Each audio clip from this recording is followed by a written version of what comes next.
જગદીશભાઈ, આટલા મોટા દિગ્ગજ નેતા અર્જુનભાઈ મોઢવાડિયા વર્ષોથી કોંગ્રેસમાં રહ્યા, ઘણા બધા પદો પર રહ્યા, લોકોનો અપાર પ્રેમ મળ્યો.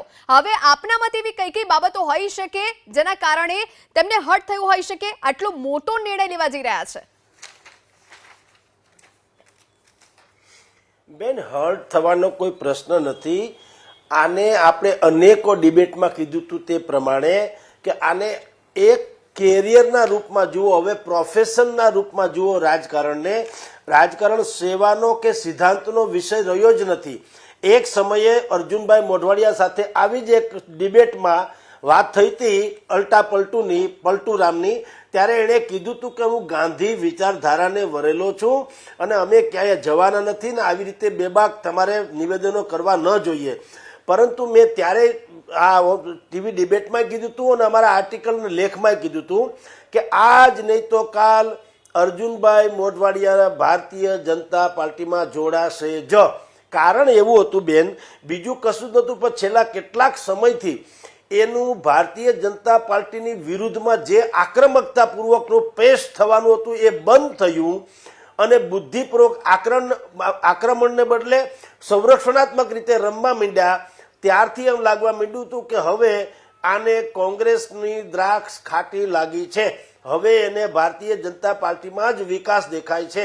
એટલે આ જે વાત છે એ અમે લોકોએ, આપણે પત્રકાર છીએ, મીડિયા જગતના છીએ, એટલે ઓલા કહે ને કે ભાઈ હમ આંખો સે સૂરમાં નહીં ચુરા લેતે, હમ આંખે ही ચુરા લેતે हैं. એમ આપણને ખ્યાલ આવી ગયો હતો કે આજ નહીં તો કાલ ડીલ જે થતું હોય, જે માગણી હોય, જે ડિમાન્ડ હોય અર્જુનભાઈની, હમણાં 5 વાગે રાજીનામું આપશે અને પત્રકારો સામે વળી પાછી મીઠી વાતો કરશે કે કોઈ ડીલ ન થઈ, એક સામાન્ય કાર્યકરની જેમ ભારતીય જનતા પાર્ટી મને જે કામ સોંપશે એ હું કરીશ. આવું એ સુફિયાણી તમામ લોકો આવું જ કરતા હોય છે, પરંતુ ભીતરમાં બહુ મોટી ડીલ જે થવાની હોય થઈ ચૂકી હોય છે.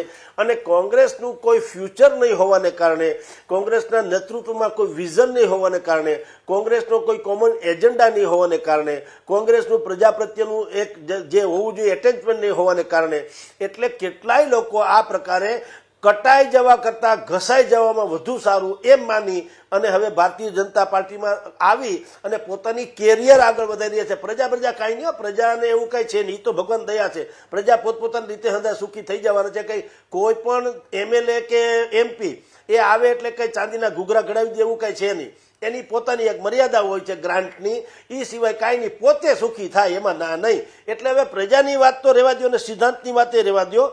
તક મળે ને જેમ આપણે મોટા કોઈ મીડિયા હાઉસમાં વયા જઈએ એમ આ લોકો પણ હવે તક મળે એટલે અત્યારે ભારતીય જનતા પાર્ટીનો મધ્યાહે સૂર્યાસ્ત તપે છે એટલે એ લોકો ઠેકડા મારી ત્યાં વયા જાય છે. કોઈ રોકનારે નથી, કોઈ ટોકનારે નથી.